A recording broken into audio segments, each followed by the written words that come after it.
to get snumbed.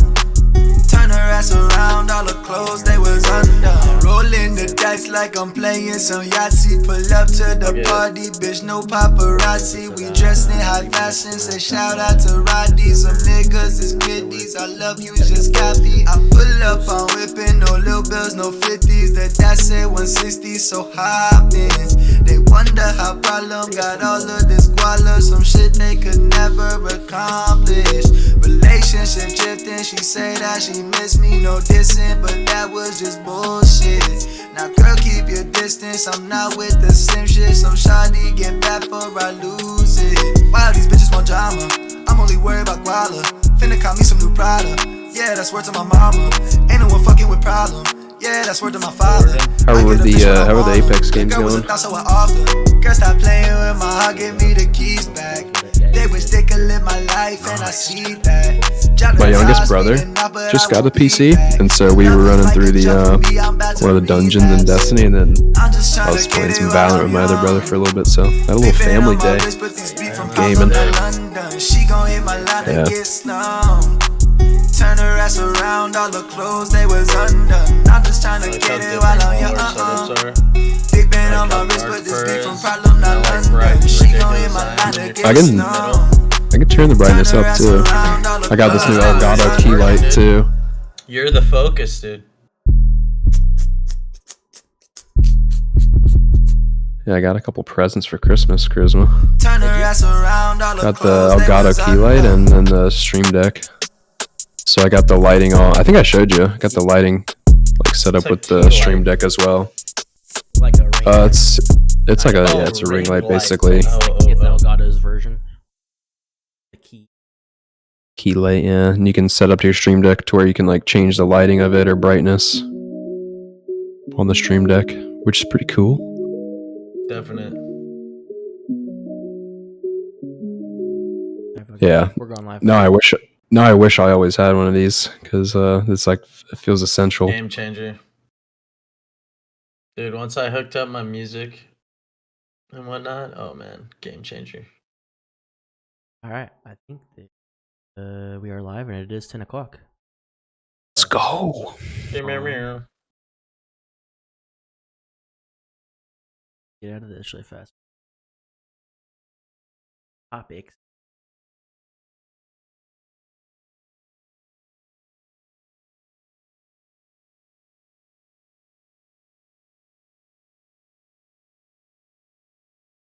Call me Elma. What up, Weevo? How's it going, everybody in chat? Mr. Wavo. So we will start off. I guess we can go from top left and kind of introduce ourselves. Obviously, if you want to go first, Joe. Joe, also known as Joe Torius. I met Chase Charisma through just pubs in Apex, and then as we got to know each other, he ended up asking me to be a part of Fear, and now here we are. Awesome. So, Charisma, obviously, as Joe said, we kind of met through an Apex pubs game. Came to find out that we actually had mutual friends and realize it from other games. So that was pretty dope. And we got I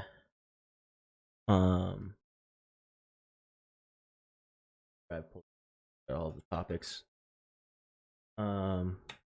We just vibed off the first game. Sent him an invite within less than a week because I could just tell that the dude was legit. And here we are. Now we're rocking a podcast. You want to introduce yourself a little bit, Purr, and give us a little bit of a bio on you? Yeah, for sure. Yeah, what's up, guys? Name's Perry. I go by Purr in the gaming world. Yeah, I met Charisma actually. We were like playing Trials. I can't remember what map it was, but we ran into each other, and he actually was nice enough to friend me and say GG's, which most people aren't nice enough to do that these days. And so that's how we started off our friendship. Yeah, and the rest is history. Don't let him kid you. I shit on him, but yeah, right. That's love, dude. I think I shit on you, to be exact. That's why I said GG's. Yeah. So so that's how I met Charisma. And yeah, I play mostly FPS shooters. You guys, most of Charisma's community knows me as well. So I know all big group of mutual friends, which is really cool. Right. So Awesome. Well, welcome everybody into the first podcast. This is not our very first podcast on Fear. Obviously, we have done a couple. Me and Wevo rocked out one that's on our YouTube a little while back, and just never stayed consistent with it. So the goal, obviously, with this being the first one in 2022, me and Joe will be taking over the podcast and kind of rocking on Tuesdays, 10 o'clock. That could change, obviously, a little bit, but for the most part, I think we're trying to stick to Tuesdays, or not Tuesdays, but Mondays, sorry, at 10 o'clock. And you guys, for whatever reason, have to dip out of the stream, don't worry. We will be uploading all this to our YouTube channel as well. Exclamation point YouTube and chat. We'll get you to that. But other than that, we'll just kind of hop right in and start off with the first topics that I had. And that would be, obviously, I wanted to start with getting a little bit of, you guys a little bit of a background on Purr. Obviously, he's giving himself a little bit of a bio. So we're going to take about 15 minutes, do a Q&A with Purr, and we'll just kind of build off of his conversation here. But so my question, because I've never asked this, even though we've known each other for over a year at this point. What got you into gaming, Purr? Dude, as far back as I can remember, I was gaming on like the old Super Nintendos. I was probably the oldest one in my family, so I think I was the one that like just inherited it first. I can't actually remember how I got my hands on the first console. Probably an older cousin of mine or something, but yeah, as long as I can remember, I've just been gaming on the Super Nintendos. You know, old school stuff back in the day. I started on Super Nintendo, man. Yeah, so I mean, it goes way back, and then, but I think my first passion was probably like Xbox and getting into Halo and stuff like that. What was the first game you played on N64? On N64, probably just the Super Mario. It's the not Super Mario, but it's the N64 Mario. Right. Just the one that comes basically with the console. One, yeah. Yeah. The OG. It's really kind of like disheartens me sometimes I mean, I'm not as old as obviously you are, Purr, but like I obviously grew up with that as well. And it disheartens me to know that like there's kids my age that have never even touched an N64 controller. I'm just like, bro, how? Like, we grew up in an age technology. How have you not played an N64? Like, that's just for sure. In all honesty, I didn't ever have my own N64. I would go over to my buddy's house and I would play his, and then eventually, because I started with the Super Nintendo, right? And then I got, accustomed to gaming, and then after a while, I ended up with a PlayStation and blah blah blah, right? So that would be let's ask that question, and I'm curious on your answer as well, Joe, and I'll give mine. But what? So you started with the N64. What order of consoles have you had up until obviously being on PC currently? Okay, this is easy, man. So it started with a Super Nintendo. I think it was my dad's. I thought it was mine because I got to play on it, but it was definitely my dad's. My dad was a gamer, so that's kind of where it started. And then I think I got from a Super Nintendo to like a little bit of PC gaming. Anybody play Backyard Baseball? Yep. Dude, that was my jam. Stuff like that, little nerdy games, the Dolphin game. And then it got into more of PlayStation 1, PlayStation 2, and then I think I didn't get a PlayStation 3, I got an Xbox, and then I got an Xbox 360, and then the PlayStation 4 came out, got that, of course, and I never got a 5, I'm never going to get one. But then that's where I let off. My buddy gave me a PC, gave it to me, and so that's where it started, and then I started streaming. And that was about a little over a year ago. So now that's where we're at. And I'm never going to get a console again, but it was good to start. You know what I mean? Right. I still have a Super PC Nintendo. Race, right? Yeah. I mean, it's all in one, man. And you can make it whatever you want. Like I built my own PC, right? Well, once you go PC, it's hard to go back. Oh, most definitely. What about you, Purr? What was the order of consoles? The order, Super Nintendo, Nintendo 64. I think we owned the original PlayStation at one point, but I think it broke super fast. Not surprising. And then, we were all into sports and stuff, so I don't think we owned anything into like much after that. And then I think I just got like the Xbox Series, and I started really collecting them after that. And then I didn't really get into PC gaming on a personal level until like, like maybe 5 years ago. The first PC game I think I played was like Star Wars Racer on one of my friends' PCs at his house. But yeah, I grew up console gaming for the most part. Right. And then yeah, just Halo, COD, yeah, all that Another stuff. question for Purr in specific. Yep. Now that you're a PC gamer, how do you look at like controller versus mouse and key? And you can answer that however you want. Like, how are they comparable? Do you like one more? Obviously, I could assume this and that, but I mean, I that's think up for debate for a lot of people. Yeah, I think in some games like differentiate like more than others with like aim assist whatsoever. But I think at the end of the day, you can use whatever input you want. I think it's all like at the end of the day, it's kind of an even playing field. Like the controllers, yeah, they have aim assist, but they don't have like the movement tech and stuff like PC players can get. And just raw aim skill, you can just get out of aiming with a mouse and keyboard. But like I said, there's some games where the aim assist is a little bit out of control. Certain weapons in games, like, you know, me and Charisma both know, like Destiny, there's like, what is it, Lawrence Driver right now is like really extremely high aim assist. And so there's just things like that with a controller, it's a little bit busted. But Right. I think overall, they both have their advantages, they both have their disadvantages. At the end of the day as well, and I'm kind of on the same page with that, is that like you can be frustrated at the other one, obviously, but at on the same note, you can't be, because you could choose to use that other input.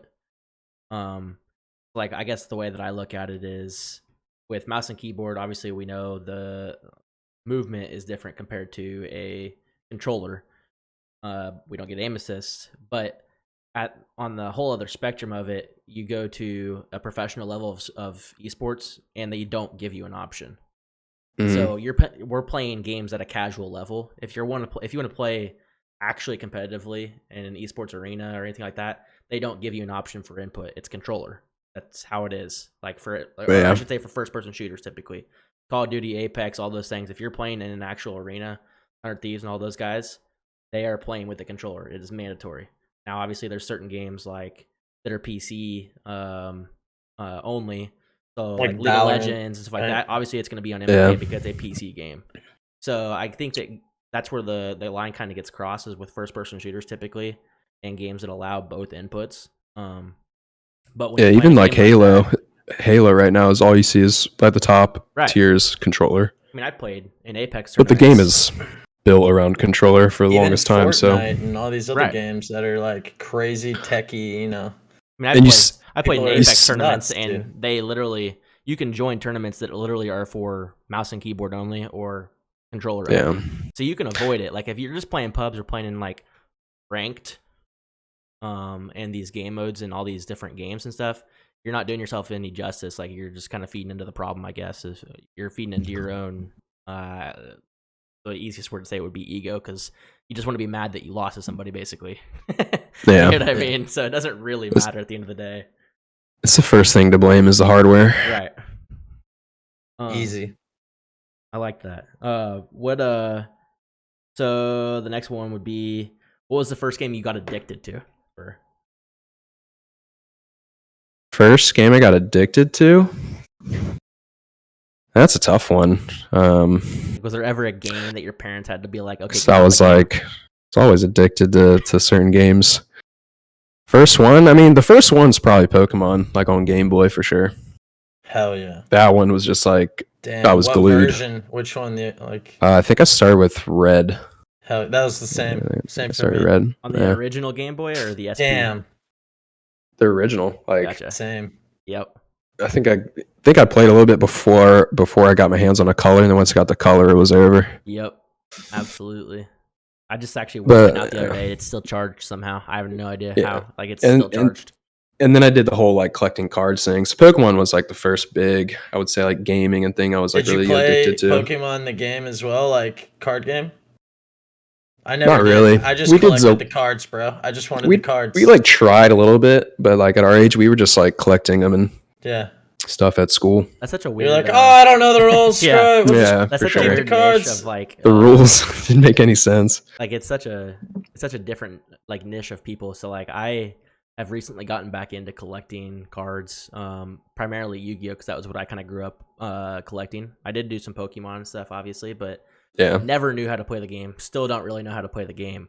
But I'm in like some Facebook groups and stuff, and it's just comical to me because you would think that it would be like children, like a children's game is like what a lot of like adults think. And bro, I'm telling you guys, I could go to any card shop in Dallas Fort Worth right now, and there's 40 people above the age of 40 playing that game in there. And it's just it's awesome to me because it's just like it's just like gaming, man. Like it's such a diverse community, and it's interesting to me. You know how when we were children, it was just a collector's thing, and like I think the older that you get, the more strategic you get, and so. Like I know a lot of people are starting to get back into Magic the Gathering because it's actually like a strategic game, and they added it to the computer and stuff. So it's just interesting to me to see the evolution of like cards as well with video games.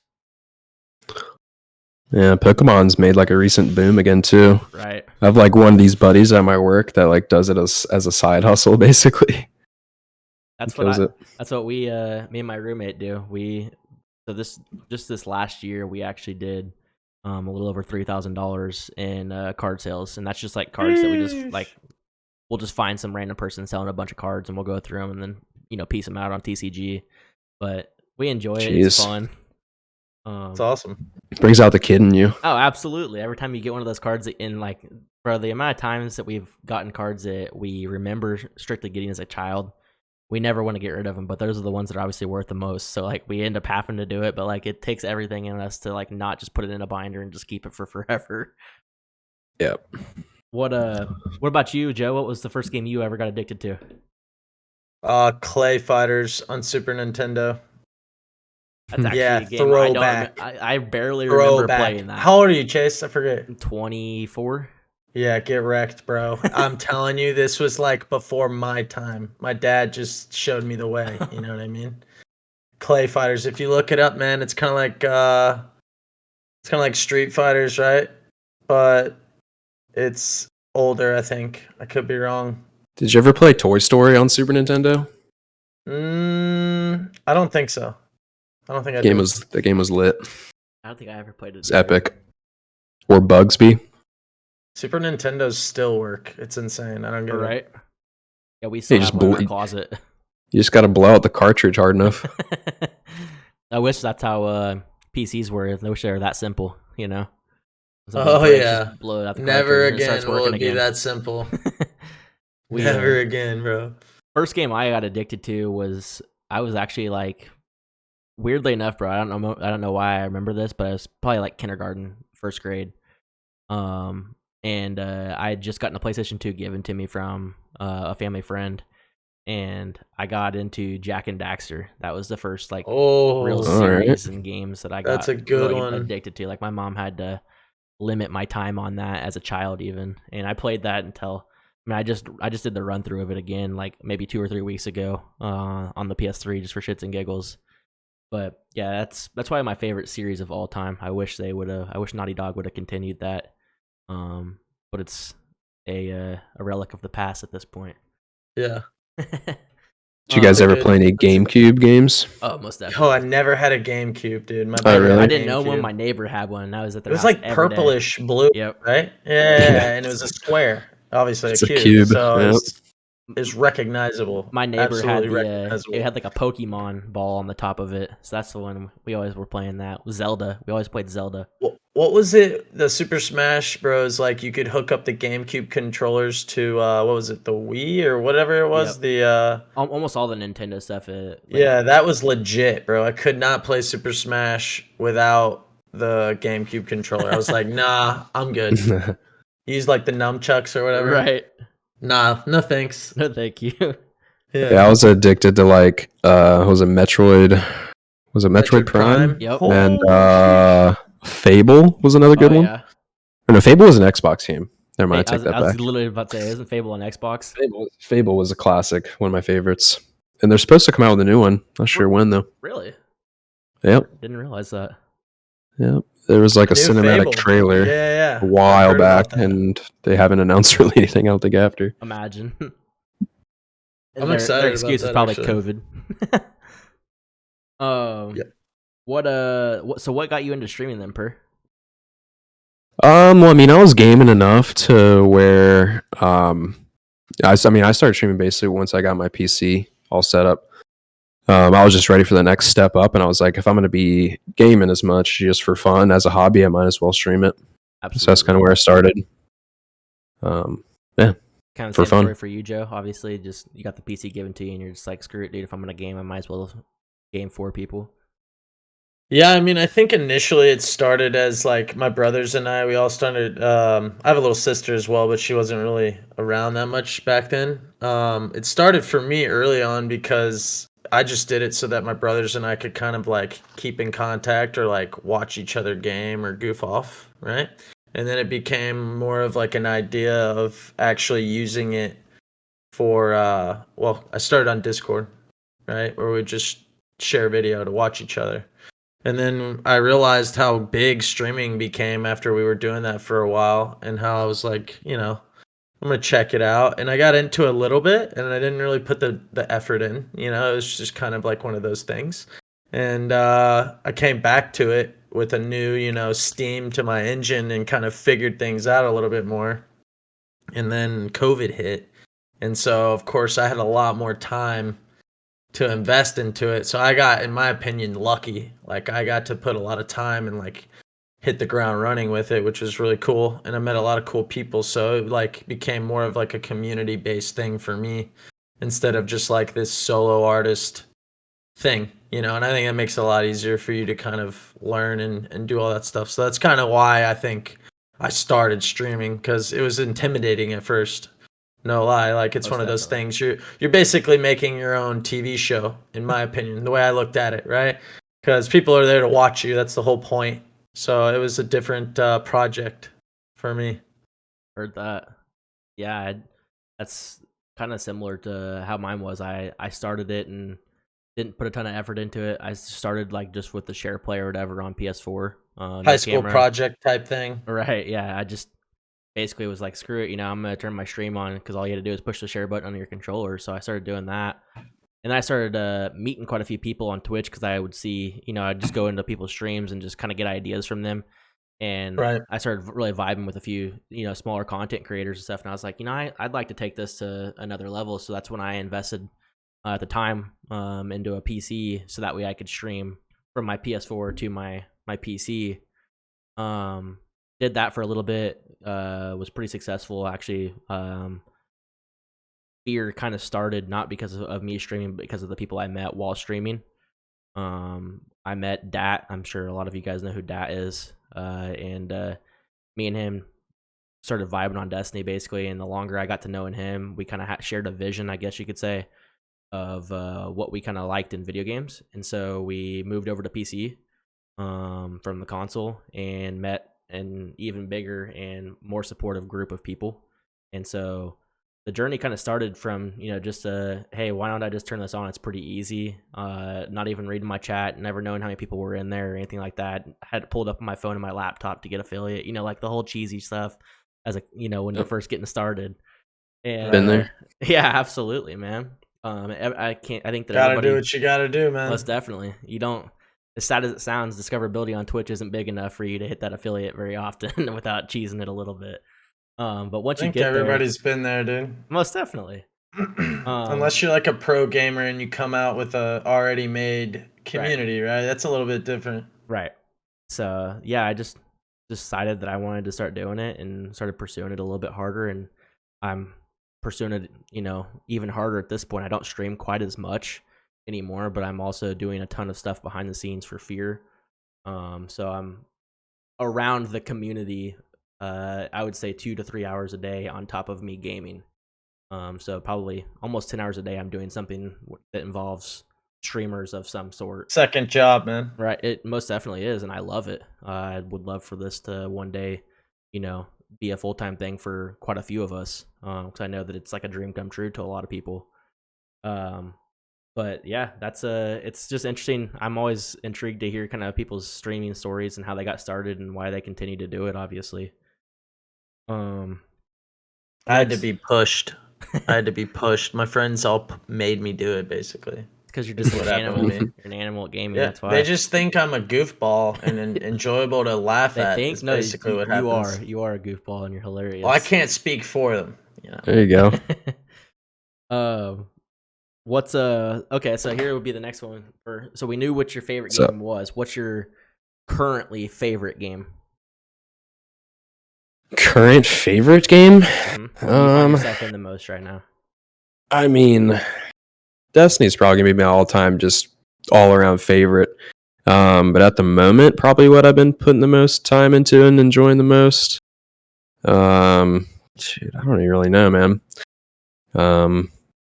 I've been taking a little bit of a hiatus lately, just from like committing and playing games. I've just been like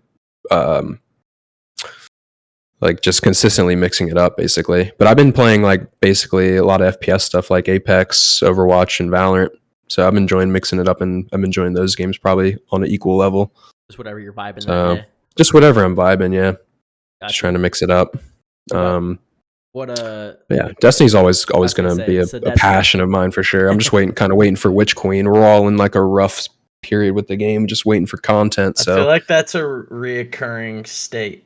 That's funny that you said that, Joe. It's- Because I was yeah. literally about to So, say every Destiny 2 person. I've saying chosen the to same not thing. be a part of that because I'm tired of stuff like that. This whole I gotta wait for new content thing. Like, I'll be quite honest, I've spent hundreds of dollars on Apex just for the skins, but yeah, I don't know, man. It's just not my thing. Like, it's a little late in my opinion for me. I'm not about to grind to catch up to some of these people to get the rolls on the guns, and like it's a lot. Unfortunately Yeah, I enough, understand. and fortunately enough for new light players and stuff, I can definitely vibe with what you're saying on like catching up and stuff. But they have made it. If you had jumped Easier in, I was say to if you had boost jumped into back, yeah. Destiny 1, if you didn't play like day one Destiny 1, I would definitely agree. But the way Destiny 2 is built is, I mean, Ling, like he just got back into the game and he's already at max light, and he just started like a month ago. So it's not Well, I like like it's PvP as well, so I'm not really about like the grind on PvE, to And be that's- quite honest. That was one of the reasonings why I said I'm not gonna really participate. Nothing against the game. Obviously, I liked the game. The game is good. The game is fun. Like game PvP, like it's one of the best PvP games in my opinion of all time. Like obviously, people really like it. You know, I don't think anyone that games has ever said I have never played Destiny or Ever. Destiny 2 even. Like Right. they're both good, you know. But a I different cup of think tea. as I've evolved, I've decided obviously too, I have so many games in my library I don't play. I cannot grind one too much for me. That's just my problem. right. yeah. I mean, since October, I've really kind of put the game down. I think since October, I was playing like a lot of New World for like a straight month. I was like your grinding life that. was non-existent then. And then I man. played, and then when Halo came out, I gave that a shot too. But yeah, it's littered with just controller players, Goofs. so Yeah. controller goofs. Yep. No, that's kind of how I've been. Obviously, I've been back and forth on the weekends and stuff for trials. Every now and again, I'll knock out a couple flawless tickets and stuff like that. But the reason I don't like vibe with Destiny all the time is because I don't have the motivation to PvE. Yeah, I love PvP games. I like Destiny 2's gunplay a whole lot better than any other game I've ever played. Which is why like it's got me by the balls. I come back to it all the time, but then I just get super angry at it because I don't have the guns that everybody else does. But I still love it. So it's like it's from this. It's got me. You know, I've deleted it 4 or 5 times from my PC. Shit is frustrating, man. Oh, most definitely. Same with Call of Duty, like Warzone, like all these kids with the new guns. Like Yep. I'm not doing it, you know. Yep. I'll play a game here and there and goof off, but like I just can't sink into that type of pay to play or Right. pay to win. So I mean, in terms of like the on a content creator standpoint, for Destiny, I could definitely like see where you're coming from, Joe. That like it's you hear that a lot from people. Oh, we're just waiting for the more content to come out and stuff. But when you play it semi casually and less so like kind of like me and Purr have been doing it lately, I'm not really waiting for the content because I haven't even done all the content from this last season. So I always before this would like prep for the new season and have all these bounties and stuff for XP farming and everything. And then I like have come to realize recently that I don't need to be day one ready for raid. Because I don't care that much. It's also about the worth. Yeah, right. it's not even about all of the importance of the actual stuff. It's just not what you care about anymore. right. So That's now I why just I take my took time off the on it. second half of Apex this season. I didn't even really. I was like plat 3. I got diamond for the first time, first split, and when I got it, I was literally burnt out. I was like, I need a break. You Yep. know what I mean? So I've been. It's been so healthy, as corny as that sounds. I've been playing every game under the sun lately. Like, and that's when Purr was saying, he was like, yeah, I've just been like mixing it up variety style. Like, it's been nice, bro. It's Yeah, for it's my been great streams for my too. mental health for sure. Dude, my streams have been awesome. Like, I've met a lot of new people too because Yep. I've stepped out of my box. And as dumb as it sounds as well, like, you look at all these big streamers, because you got to compare yourself in a way just to kind of understand everything. Like, you know, you'll see these guys, they'll play something that everybody loves, like Apex, and then they'll you know, after a couple hours, they'll switch it up to a game that they'd rather play or they want to mix it up with. And I Right. think that goes without saying. Like, not everybody likes some of these other games. It's not what they're accustomed to watching, but a viewer base is based usually off something, right? So it's Right. been nice for me as a streamer or content creator to say, let's mix it up, you know? And I think everybody needs to do that, especially if you're into these PvP games. Like, it gets kind of grindy and old to me after a while. Like, Apex is the same almost every game. Most definitely. Like, and I like that, but after a while, especially when you like you're Burnout teeter happens. tottering, yeah, you could teeter totter on a rank for a week. Right. You know, it's kind of one of those things. So it's been nice to mix it up. I mean, I've got 200 some games probably in my Steam library. Like, I have not played all of them even. Like, Heard that. Yep. problems, you know, problems. First world. Yeah. Yeah. So what games and expansions are you most excited about that are coming out? Obviously, we talked about Witch Queen. Are you looking for any other games to be coming out soon that you're excited for, Per? I do want to try Elden Ring a shot. I'm excited. That's about that. more like a Dark Souls type game. Right. Which It's I've an never MMO, experienced right? those games either, but it looks really cool. And there's a lot of hype behind it. Most definitely. That's, I guess, this month. I'm not sure what else is coming out in the near Graphically, that future. game looks insane. Yeah, Elden Ring looks good. Per's got the hardware for it too. Exciting. Yeah, I got a beast. I'm not. What else is coming out? I mean, you guys are. I mean, really, the only thing Tell that me. I'm aware of other than Witch Queen that is on my spectrum. Obviously, tomorrow is the new season for Apex, so they're bringing a new legend to that, and they're bringing a new 9v9 game mode, which I'm pretty stoked for, because that's kind of what I've been asking for since Titanfall was a thing. Titanfall, probably first-person shooter-wise, was my most naturally gifted game of all time that I've played. So I'm excited to see if it correlates in any way, shape, or form, because it's like a. I won't get into too many details because we're gonna talk about it here in a little bit, but it's like zone control, for Destiny, but with 9 people instead of 6. So I'm excited for that. But before we delve into Apex, because I feel like I could go on for days, I want to list a few games I feel like that are coming up. They're kind of sick, in my opinion. I like. Okay. I like that. I like that a lot.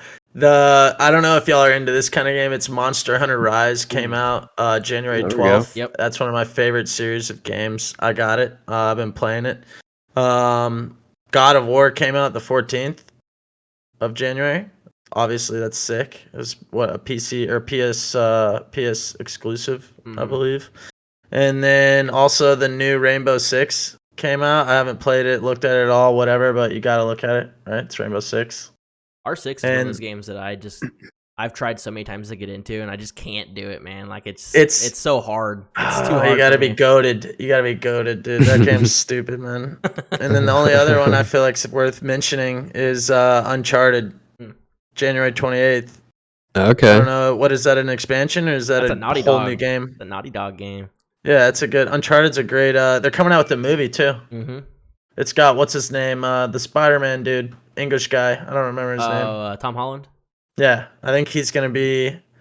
I was at Spider-Man waiting for the movie to come, and his credits for this movie were before his movie. I was like, this guy's a legend. But yeah, I'm excited about that. The game and the movie. Heck yeah. You guys played Dying Light at all? I have it. I've been watching a lot of it. I haven't played cool. it, but I've been watching Rose play it a lot. A little glitchy at this time, in my opinion. Just a little bit. Yeah, it's still Brand new. yeah. I mean, I think they'll fix a lot of that stuff. Hopefully. There was another It's in the game cards. that I had seen that had come out. It's gonna bug me the rest of this podcast, and when I think about it, I'll bring it back up. But I can't remember what it was. Okay, then the last question of the Q&A: what is your favorite gun in any game you have ever played? Halo, Call of Duty, Man. Destiny, Apex, you name it. Shoot, it could even be like, I mean, literally any. I'll let you go past gun. Any weapon. I know what mine is. Mm-hmm. Favorite weapon? I don't know, dude. Fucking getting that ray gun for the first time in Zombies is pretty incredible. Oh, so hell yeah, that's a good answer. I'm gonna have to say ray gun. What about The you, Joe? classic one in the in the first Zombies. So what is it? What's the game? Borderlands 3? Okay. I don't know if it's only that one or if the previous ones had it. I only played 3. It's got a gun. The whole point of the game, I don't know if y'all have played it, is to collect guns and shit, right? Right. With Well, crazy roll or like crazy different. yeah, it's similar to Destiny in that sense. Like the rules are everything. They Right. can make or break the gun you would want. So the gun that I loved was the gun that spat out guns. Yep. I was like, that's the most genius. Like the devs of this game, I give mad props. Like I'm a goofball, so stuff like that kills me, dude. I think that's one of the best ideas. Even if you got shit guns, the fact that you could shit out guns out of a gun, that's the craziest thing I've ever heard of. That's gotta be actually the pretty best. wild. Now that I didn't. That's think got to about be the that. best, you know? It's That I or mean, the it rocket creates launcher guns. on Halo, period. Fair. Yeah, fair. Don't mess with me. I got you, bro. Lockout, give me a rocket launcher. GG's. I think my favorite of all time, split screen, man. Split screen MW2 intervention. Gotta be. Wow. It's gotta be intervention. The intervention was always the gun. Everyone's like, he's got an intervention. Bro, if I had a sniper that looked like an intervention, there's just something about the gun, man, that I hear the noise and I know what that gun. You know what I mean? It's just. Oh, I know. I get it. What Yeah. about you ever play what is it? Red Faction? I don't think You ever play that game? I didn't. There was like a what is it? Not it's a the gun you could shoot through the walls. Bro, yeah, that's what I'm saying. Do you know what he's talking about, Purr? No, Did you ever I'm play old, that game? dude. I'm old. no, I did Me not. neither. Yeah, no, the gun I've probably like used the most was probably like Last Word in Destiny 1 though. Oh, hell yeah. Or like The rail gun. I think Wavo mentioned it, the MP7 in Modern Warfare 3. I Yeah. thought it was the MP5. I can't remember. MP7 was MP7. in Yeah. The MP5, the UMP 45 was on 3. Yeah. Yeah. Yep. Yeah, all Probably anywhere those. from Black Ops 1 to MW3 basically. That series of guns is just unbeatable, man. Like the ACR, the P90, just all that stuff, man. Like Mhm. just hearing the ACR silenced, man. Like you just had to be there, you know, with the one man army to switch for the noob tube and everything. Like you just had to be there. It was Did you guys ever play Crisis? a little bit, not a lot.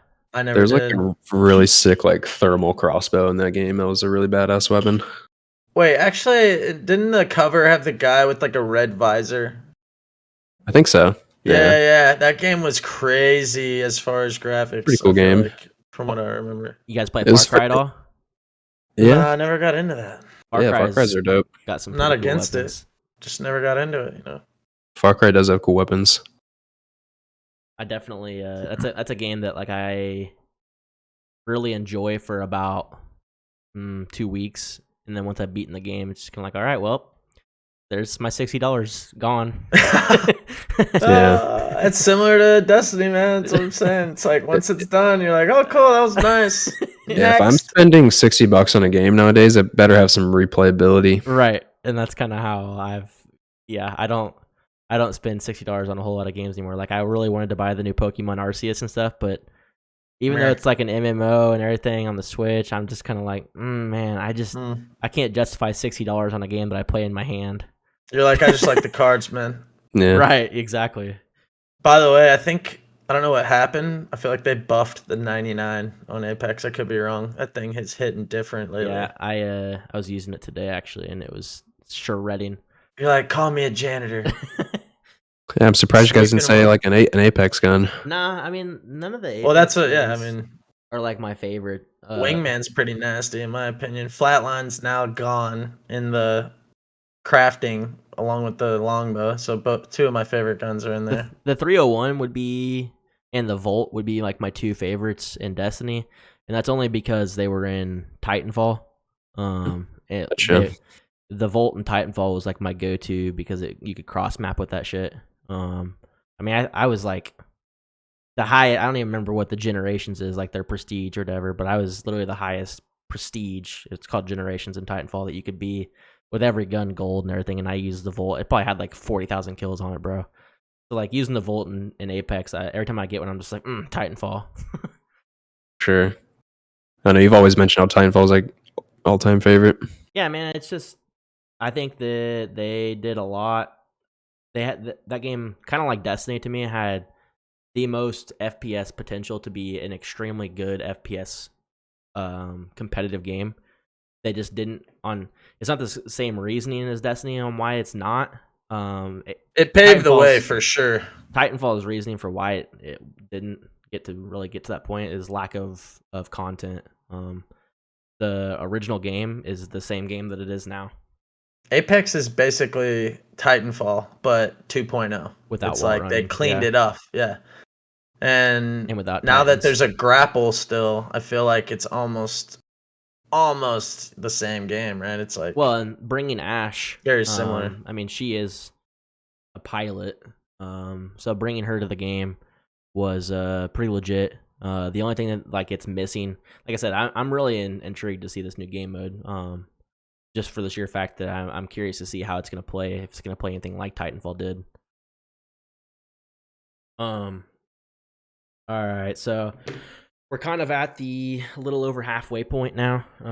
We could probably talk for hours if we wanted to about video games and stuff. But we'll just kind of hop right into the two main topics that I wanted to kind of talk about on the stream, involving obviously the two games that Fear is most involved in, which would be Apex and Destiny. With Activision being bought by Microsoft, obviously, it was something I wanted to kind of pick your guys' brains about. What do you guys think about the Call of Duty series, and do you think that it's going to change anything for the path of consoles versus PC? I mean, didn't they agree to start making CODs on like a 2-year plan now instead of like releasing, like making sure they like release every year or something like that? So I mean, I think that's a good idea. They can focus more on releasing a good game for once. Well, didn't they? I think that you're right. That I think they said that they were also going to bring all of the developers. So like Treyarch, I don't think they have a choice. All their devs left. Well, didn't they? That, but on the same note, they're like, yeah, we're gonna tactfully do this. I feel like this mainly came from they have to do it, right? Because I could be wrong. I feel like a lot of their developers left. They quit. Am I wrong? Yeah, I don't know the whole story. Call of Duty, like the Call of Duty devs. Am I wrong? I honestly don't know. I'll look it up. I think that they're on the right track though for what they're doing. Even devs aside, creating a game every 2 years is a much better plan in my opinion, and bringing together Treyarch and Activision to do so instead of like having the Modern Warfare series and the Black Ops series being two separate series. They just need to bring those developers together to make one really badass game. Yeah. I think honestly that other than CDL wise for the Call of Duty League, obviously CDL is being changed. It's not going to be CDL anymore. It's going to go back to the Microsoft versus being Sony. And so I think that in terms of the Call of Duty League, the professionals and stuff like that, that's the only thing holding Call of Duty up at this point. There's a lot of players, don't get me wrong, but there would be no player base for that game if there wasn't an actual professional scene for it. So I think that a lot of players, such as myself, who grew up playing mostly Call of Duty in high school, they've lost a lot of their player base. The sheer fact that it's the same game that it was 15 years ago. So it says here that Call of Duty Warzone developers staged a walkout over, I guess, loss of jobs and whatnot. But apparently it was a big deal.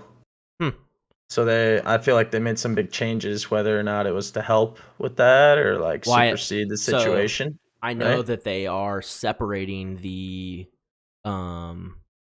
actual multiplayer Call of Duty from the battle royale. Warzone, so it's going to be two completely different games. I think that's a smart move. 1000%. Because then you can't, like you were saying earlier, you have to grind the multiplayer to get the new weapons and stuff for the war, you know what I mean, for Warzone. So that just doesn't make sense. Also, it's basically 2 games with how big the game is. It's like, why would I download all of this? I don't even play half the game, 90% of the game. Takes up half your PC space. Ridiculous. I got on COD recently too. It's that. Been weird. Yeah, I saw that you'd been playing that the other day on stream. Yeah, it's been fun. It's different. It's a good mix up. I just can't. I don't care about it. Right. So it's easy. I only have like Warzone. I don't have multiplayer, which I might mix it up with that too. But did you play the Respawn Island thing? Rebirth, yeah, I like that the most actually. Yeah. I'm not really into the Warzone BR personally. Did you feel Blackout? I thought that was a good one. I thought Blackout was fun. Good. But even that one, I mean, with the Gulag, you have so much potential. Like, I know Apex is similar. It's not nearly as easy, though, to come back alive as it is in COD or Warzone. Buy 'em back.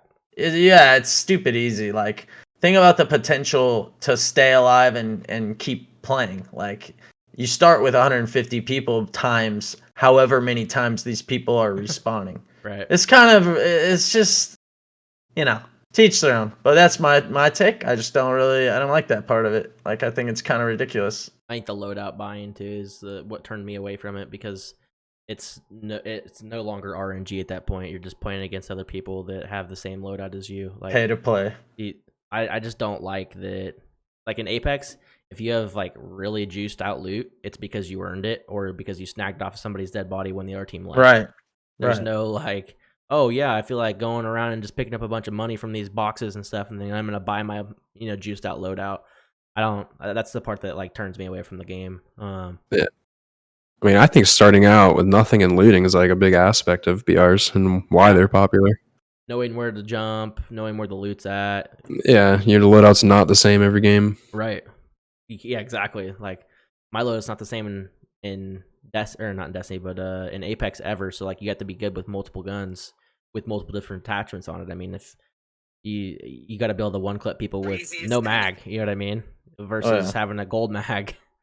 So that's the thing that I don't like about that BR particularly. But on the same note though, Bungie obviously got bought by Sony. What do you guys think is going to come of that? I mean, do you think obviously they're going to bring Destiny exclusives to Sony? A lot of memes. I would agree. Whether it's legitimate or not, I don't know. It could. I think Sony's a good company personally, so I think it's going to be good. But I don't know any concrete like addendums or like plans they have. I haven't really looked into it. I don't know that they've really said that they have a whole lot of plans other than they had. Correct me if I'm wrong, Purr, you may not know either, but I think I had heard something. You're going to think this is hilarious, but I think they had talked about developing a game called Telesto. Oh, no, I'm not sure. Not shitting you. I'm not sure. I know they have another game they're working on. Matter, right? parent. I mean, I'm not sure if that's the name. I think that was just like a placeholder name. Right. But I mean, I think like the partnering with Sony or the buying out of Sony's as good as long as Bungie's able to carry out their vision of being like still independent and like doing the things they want to do With in their own games. way. Yeah. 'cause that's probably they I split think from that's Activision. important. So as long as they get the funding and more content, but Bungie just pretty much stays the same, then that's good. But because it wasn't too long ago they were praising being On their own. on their own now, and that Yeah, but Activision that's wasn't always so. a marketing thing. It's just part Yeah. of how it goes, I guess. Yeah, I mean that was the whole reason they split from Activision and stuff. Is there's a lot of the player base upset with the microtransactions and all that stuff.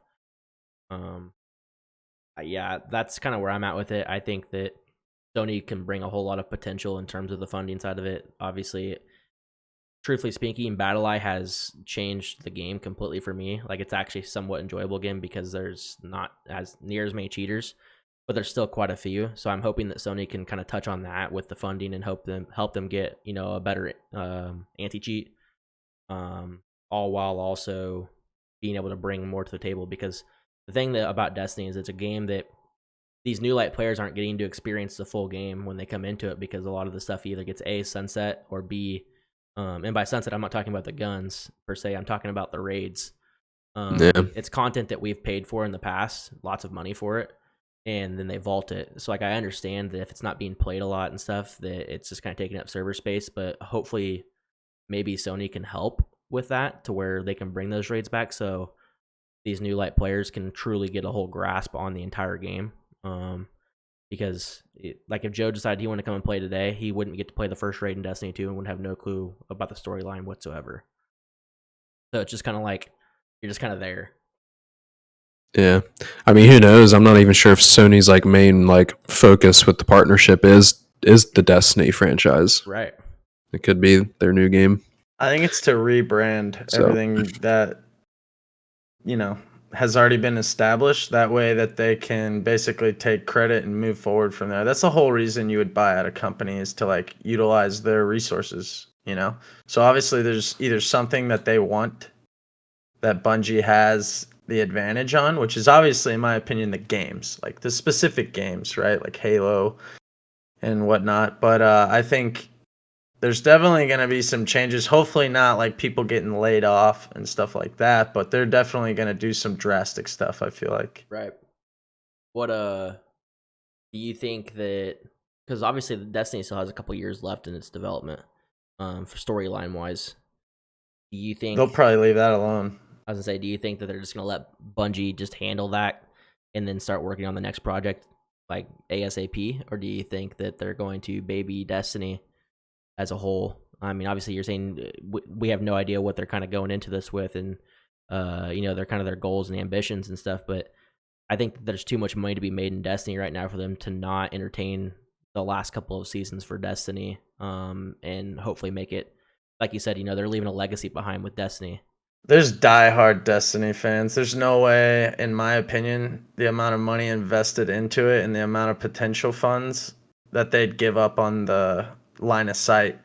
They're gonna let it they're gonna let it ride, in my opinion. Yeah, I mean, they wouldn't keep hold of it.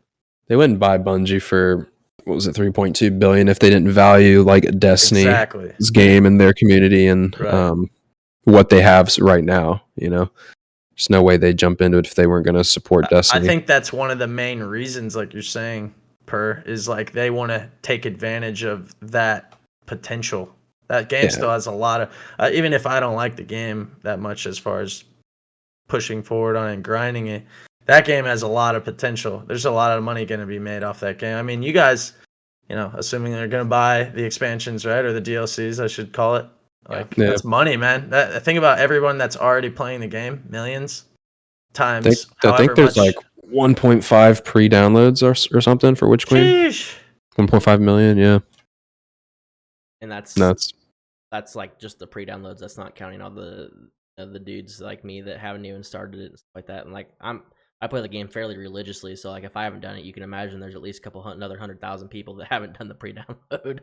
And that's I just haven't that pre-ordered game. it. Yeah. That's just that game. Right. Then you have all the assets that come with the company, like their developers, which are obviously high key. Yeah, they're the highest Yeah. paid in the industry, actually. Yeah. During I'd this say whole that's time, dude, something. they've been remodeling their whole office too. They're I saw building- something on Twitter. They were They're working building. from home for an entire year because it's in Seattle. Yeah, I think they still Sounds are. like Yeah, Apple. I don't think that they're. I still don't think that they're at the office. That's crazy to me that they're constantly pumping out content. I mean, it takes them a long time, obviously, and but that's not to the normal person's eyes. It's to the people that are playing it for 40 hours a week. They're pumping out new content every so many months, basically quality, in my opinion, truthfully, and they're all doing it from home. So hats off to them on that, obviously. So I did want to talk a little bit about the split coming tomorrow for Apex. What you guys think about? Obviously, Purr, you haven't seen it. I can pull it up. I'm gonna pull it up on the stream for everybody to watch the little trailer for it. But there's a new character coming called Mad Maggie. She Seen a little bit of gameplay or trailer. I don't think she's OP, but she's definitely entertaining. I watched her story, like her lore story and stuff like that. Mhm. It's fairly unique, man. I'll Yeah, usually when Apex has a split or new updates, I'll play for a good bit. So I'll probably hop. When's this come out? tomorrow. Tomorrow. Sweet. Yeah. I'm gonna pull up on stream. You can watch it if you want to. We'll start the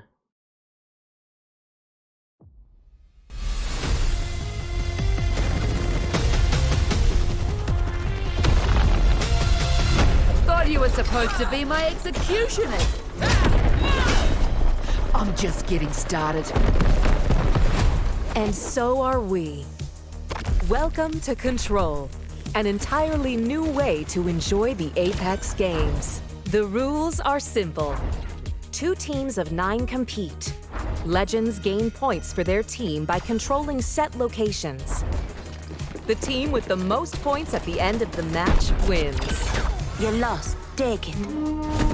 The brainchild of beloved philanthropist and interstellar genius Eduardo Silva, this brand new mode gives the people what they want.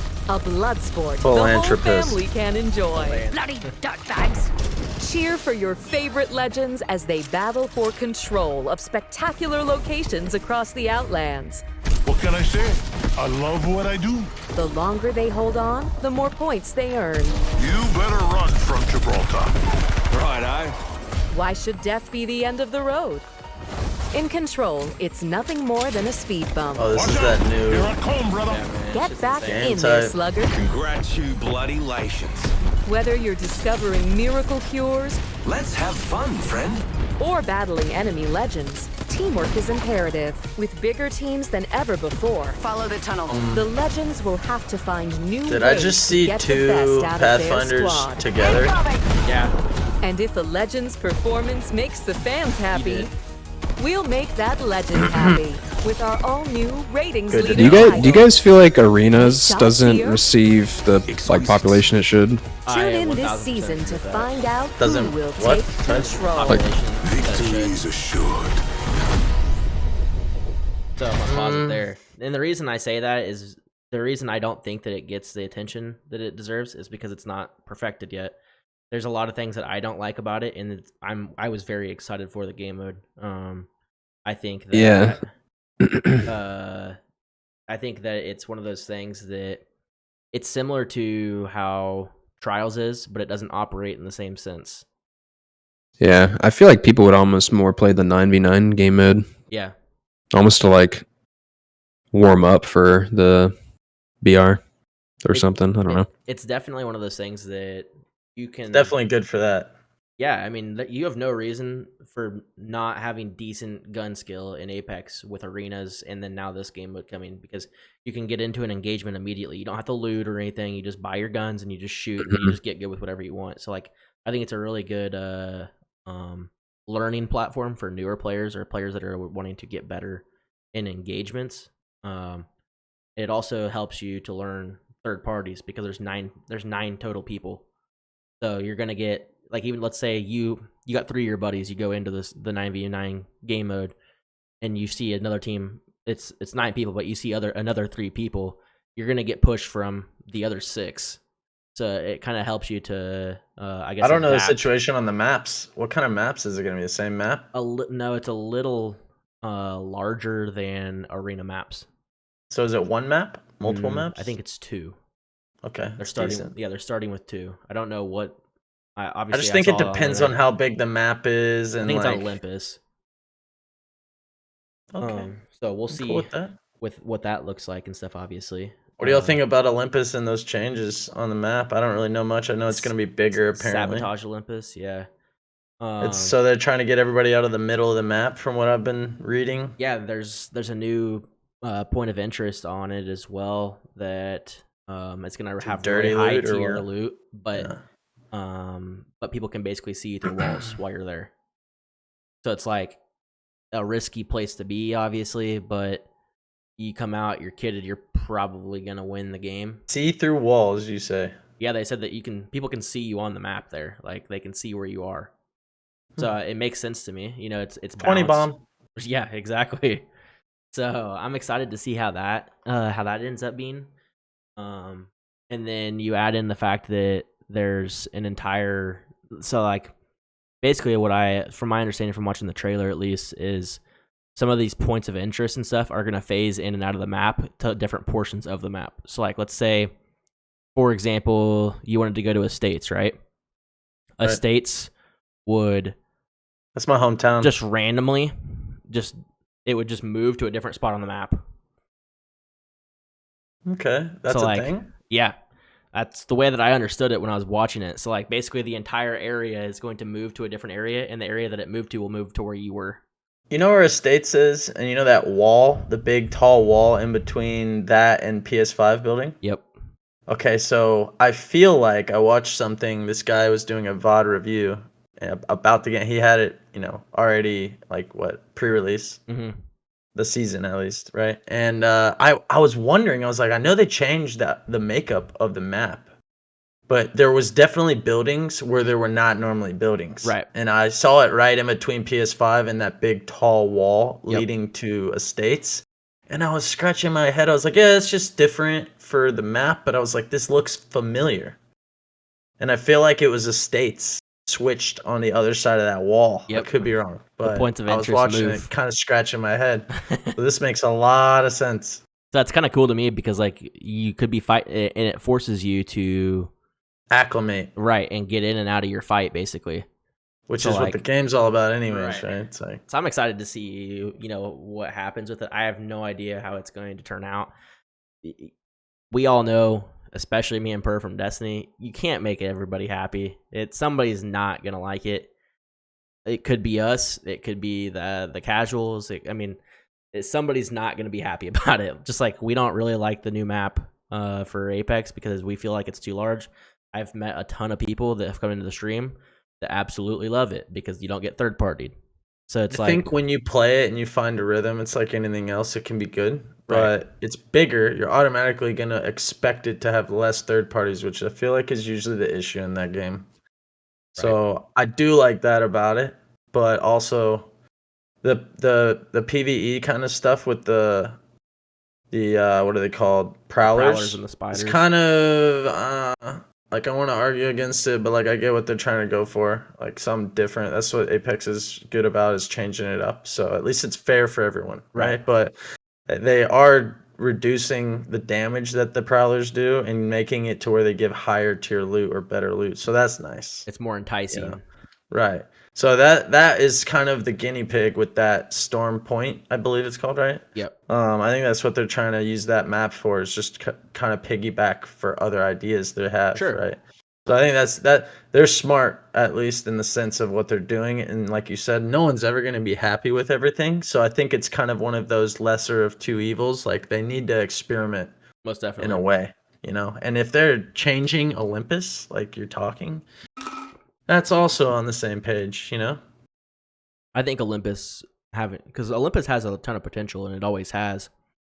I think that if they do it correctly, the majority of the population in Apex will be happy about it, and that's all you got to do. It's just like that's how you run for president. As long you win presidency by having half of America hate you. As long as half of the community hates you, you did your job. I mean, that's the way I look at video games. Did you know they're going to be giving out free stuff basically? Yeah. For logging in even. Yep. During the season. Yep. For I didn't know that till the today. 3-year, it's the 3-year anniversary. Yeah. So I'm pretty stoked. They're gonna about give that. you what 3 top legends if you want. If you don't have them already unlocked, I don't know what kind of noobs there are out there. And legendary skins. Yeah, and then they'll give what thematic packs and a legendary skin for each one. Mm-hmm. That's pretty nuts. That's nice. I think that's a good gesture. I can't believe Apex has been out for 3 years already. That's Right? nuts, huh? Doesn't feel like that long ago that I hopped on and played my first game. I played season 1 and like 3 and whatever, but I didn't really get into it. Came back at like season 7, and now ever since I've been grinding. Mm-hmm. What do y'all think about the new legend, Mad Maggie? She looks interesting. Based off of what I saw damage wise in the shooting range, it doesn't do, like her Q. I don't know if you've seen it, Purr, but what they basically, she's got like a grapple bomb thing. Yes, like she can basically throw this thing at a wall, and it looks like a thermite grenade shooting out the wall on the other side. It's like gas, or is it fire, it's or fire. what is it? Like it's literally like a thermite grenade. It's like take for example if they threw a Gibby shield up, right? She could hit the Gibby shield with it. I was just about to mention that. And it would prevent them from, like, it would damage them inside the Gibby shield with that. That's the only thing that can penetrate a Gibby shield. So we finally have a counter, semi-counter for Gibby. But I don't think it's super strong. Is what I was getting at in the fire range, because I watched a video of somebody like showing it on one of the robots, and it does like really, really slow tick damage, like less so than a thermite grenade. So it will definitely buff it if it's not enough. It'll definitely force people out from behind walls and stuff. But we have not had a Gibby counter, in my opinion, ever at all. So that's kind of nice. You know what I mean? Right. Maybe caustic, but not really. You know, like well, you can counter caustic easier now too, right? Yeah, these traps. You can destroy the traps. Nerfed. Even after they've popped, activated, which is nice. And the ult is it lasts a second and a half less. So caustic's pretty well null and void. Caustic got nerfed. Yeah, he's pretty quote unquote toxic, anyways. Though I'm not really worried about that, especially people who main that guy. He's ridiculous, man. Right. Like I'm not worried about it. People will still play him, especially on this map. Even I'm excited to see the synergy between a couple of characters with Mad Maggie. Because like another one of her abilities, obviously, is she's like really fucking fast when she's holding a shotgun. Really, I did not know that. Yeah. Okay, like okay. I can mess with that. Octane fast, if not faster. You're lying. Okay. Wow, this is gonna be annoying. But it's kind of one of those things that her ultimate isn't crazy. Have you seen it? What it does? No. It's like a big ball, basically. It's a big giant ball. She just like launches, she throws it out and it bounces all over the place, and it like doesn't explode, like it doesn't do a ton of damage to the person if it hits them, like the enemy. It does do like some explosive damage or something, kind of, yeah. But the spots that it bounces on are speed boosts for her, so like she can like chase after people, like weave in and out and like chase people. So like that, people are gonna use that in crazy ways. That's what I'm saying. There's gonna be some really sick clips. Well, and that's one reason if they, like I was saying earlier, if they get rid of tap strafing and like, what is it, punch thrusting or whatever the weird terminology is for that, I think that's kind of degrading the game. Like, you want a game that has a high skill ceiling so you can expand on it and like, most definitely. You know. The only thing with tap strafing is it's not an equal across the playing field controller to mouse and keyboard. Well, there's things. What are they? Amazon credit cards. You can invest in a PC today with 0 to little money down. So get your life correct, people. I don't want to hear all these excuses. You got aim assist. We want a tap strafe. Let's yin and yang here.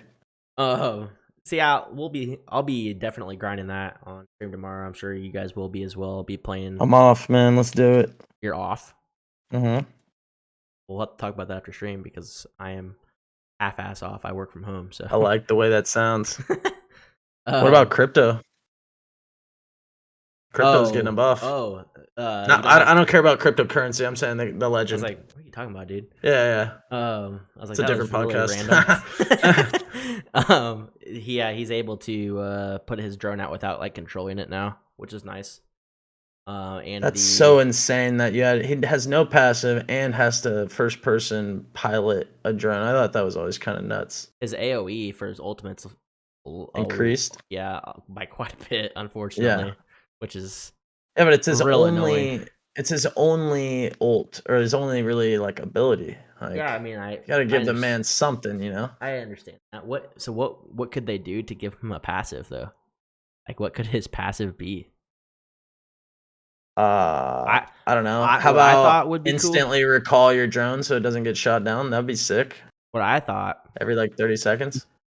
Is that they should set up like little cameras in a bunch of buildings, and he could hack into the cameras basically and see where people are at.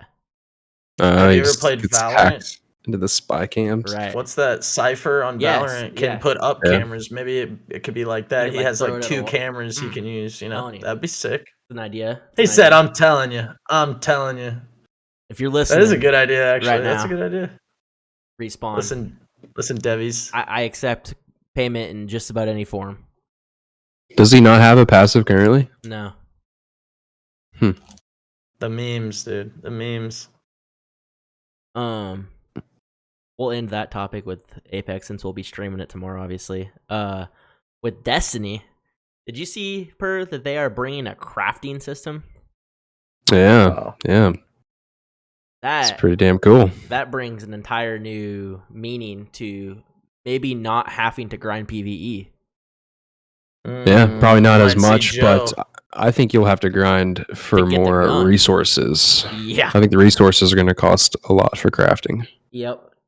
And unfortunately enough, with Battle Live, they've nerfed the recovery system, so I can't just have somebody play PvE for me so that way I can play PvP.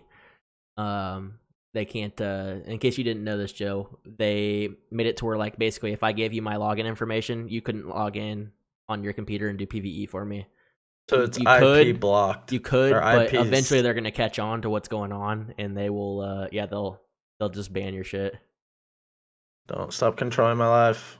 So, but yeah, I'm excited to see that. I'm not excited to see what it's going to require. If it requires, like, if I can get the materials and stuff like that from just playing Crucible, most of the time Bungie doesn't do that because they want you to play the entire game, which I get. But if I can get the materials somehow from just playing Crucible, I will probably play the shit out of Destiny 2 at that point. Yeah, it's gonna be interesting. What are they? They're not bringing a raid to this season, though, are they? Yeah. Have they released a date for that? Yeah, it's like, I don't know, 2 weeks after. God damn. March 5th or something. Oh, that's right. That's right. I don't know why I was thinking that it wasn't a raid. Of course it is. It's the Witch Queen.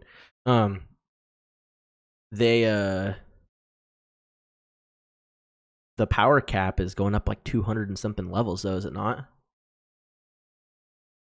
Yeah, so I mean that's something they said they were like steering away from the whole power grind system, you know, and the last couple. Well, I mean this is a whole expansion, so I don't know.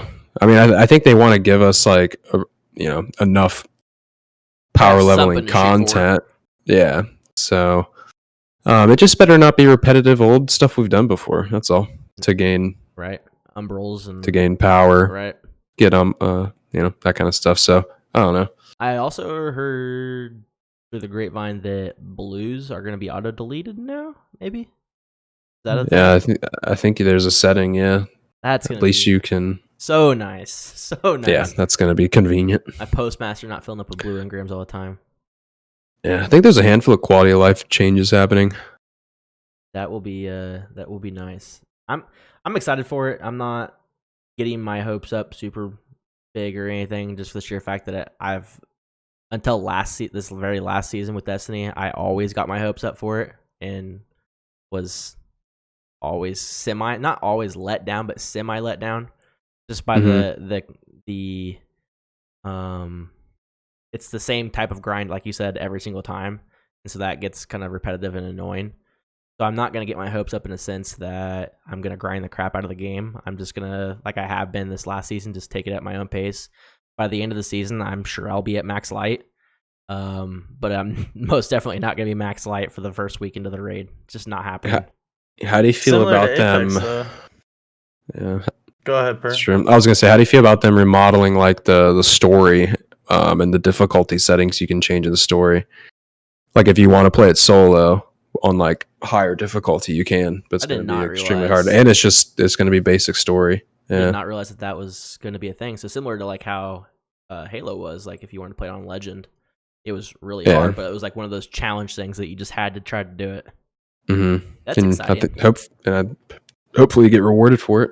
Yeah, that would be cool if they make a cool reward system for that. I would love to. Basically, It'd be a cool adding challenge. content. Yeah, like it'd be a cool streaming challenge, like solo story mode on Legend. You know what I mean? Well, there's Yeah. gonna be Guinness Book World Records off that. I mean, it's easy. You got all these guys doing it on stream. That's a definite. The stories are always fine for me. I've always enjoyed playing the story for Destiny. I just don't enjoy doing PvE as a whole because it's repetitive. So like I've loved the story, and as I'm doing the story missions, I listen to all the cutscenes and stuff because I think it's unique, and I've done it multiple times, obviously. But I can't just go and sit in a strike all day. Like I just can't do that. It's just not. It's the same thing over and over and over again. You shoot the same blocker at the same exact time with the same guns every single time. Versus it's a little bit different in PvP. Obviously, it's not quite the same every game. So that would probably steer me back to PvE slightly, just being able to, for the sheer fact of just doing the story missions again because I haven't done them in so long on a higher difficulty. I think that would be that'll be fun. Cool. I did not realize that. Awesome. Yeah, What pretty cool. the last TWAB is just insanely long. Like you can't consume all of it in the period of time that we have. Obviously, it's just Dude, yeah, so they've been long. pumping out a ton of information. like I'm in the struggling TWABs. still through this thing. It's just so long. I mean, and they're like rebalancing a lot of stuff, so it'll feel like a different game in a way. Right. The PvP is better now than I think it's been in multiple years at this point. It's obviously not ability heavy. There's still some fine tuning that they could do for the supers. Like I think that you should get your super once a game, for the most part, unless you just get absolutely steamrolled. Because that's just part of the game. Like you don't play Destiny to not have your ultimate ability. You know what I mean? So like I think that they need to fix the time that it takes to get your ultimate or your super. For all They characters. recently changed that too. Did they really? Yeah, Well, yeah, they you made get it longer. slower now. Yeah, and Yeah. I'm okay with that because I don't think that you should be able to get it multiple times in a trials match.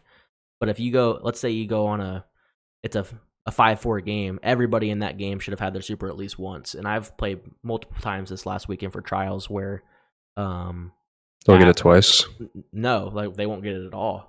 Oh, they won't get it all. Oh, yeah, I it's got so you. slow. So I think that you should, if a game is drawn out long like it's supposed to be, and it's a good game, everybody should get their super at least once. Yeah. But I don't really know how they would fix that. It's just kind of my speculative thought. But I do enjoy that it's more gun heavy now than ability heavy. Like I was getting really sick and tired of getting shatter dived, obviously. Yeah, for far too long. Right. So, but yeah. See here. Got anything else that's crazy pertinent? 'Cause we're kind of a little over the time right now. Do you guys have anything else that you'd like to, I guess, talk about while we're on here? No topics off the top of my head. Yeah, I don't know. You gonna be streaming tomorrow? Me? Yeah. Probably. Yeah. I mean, I've just been looking for new content to stream lately, so Yeah. probably will. I'm gonna be on for a better part of the day tomorrow, obviously, playing some Apex and stuff, but sounds like there's quite a bit of content coming there that'll get us through at least until Destiny's Witch Queen comes out. Oh, for sure. And the splits, do they like how far back do they reset your rank? Rank and a half. Rank and a half. Okay. Yep. Cool. You're in plat now, right? Yeah, I mean, I hit plat. I didn't really play much more. Right. So yeah, you'll So go I back. mean, I know that's kind of where the ranking system starts, pretty much, where games actually start getting difficult. But right.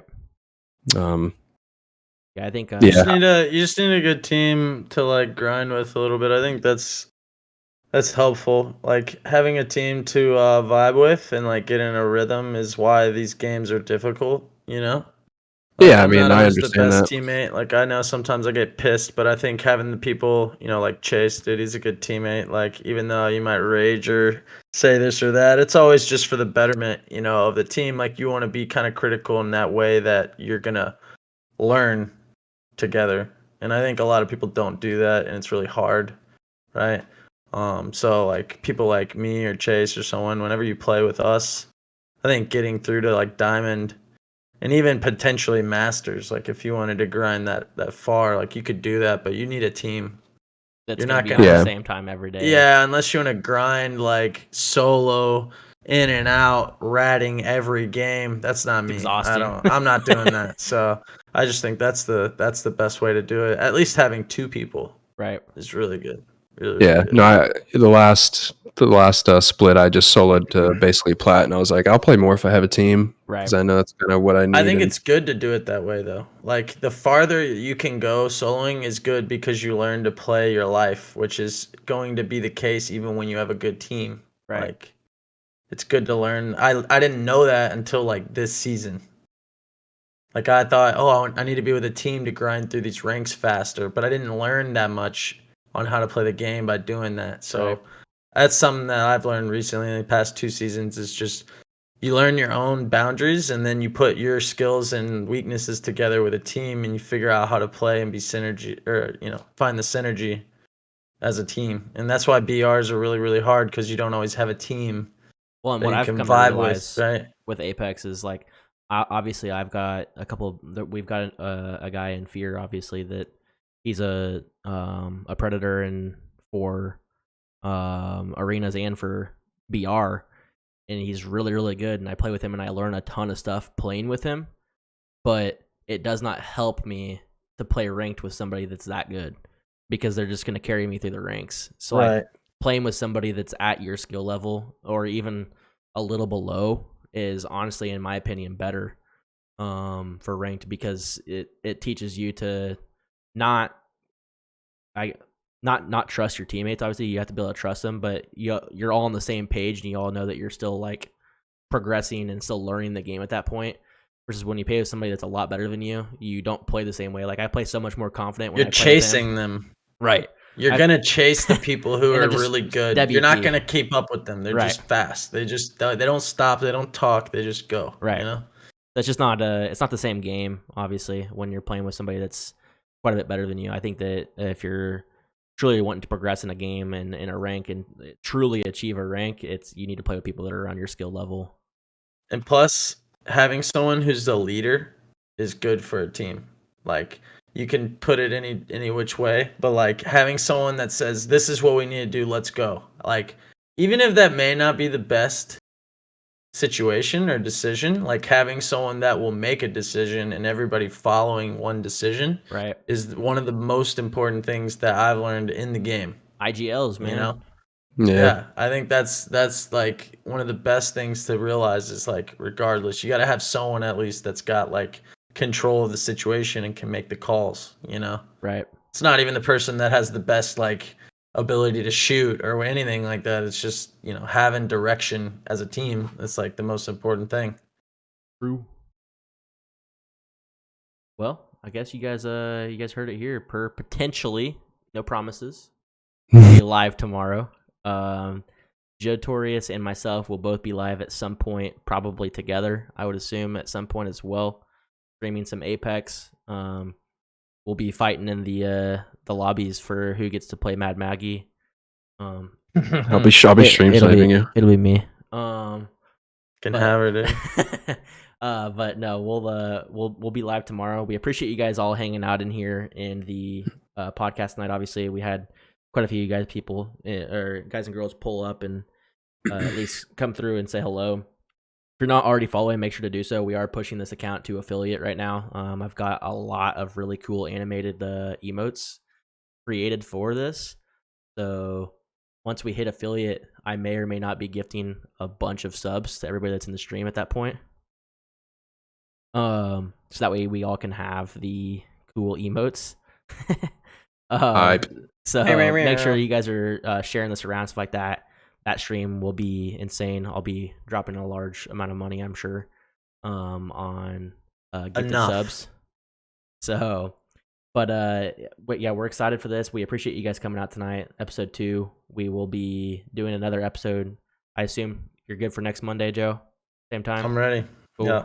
We'll have one of the content creators from Fear on here doing some Q&A and have some other topics for you guys. I'm sure we'll be able to talk a little bit about how the first week of Apex went. So we will talk with you guys at that point, and we appreciate you all hanging out with us tonight. Sweet, dude. It was a pleasure. Thanks for having me. Absolutely, man. Thanks for joining in. And I'm sure it won't be the last time this year. We'll be pulling everybody go follow Purr. Throw a follow. Absolutely. Appreciate it, boys. The Perry. All right. Thanks. Peace, guys. See you guys.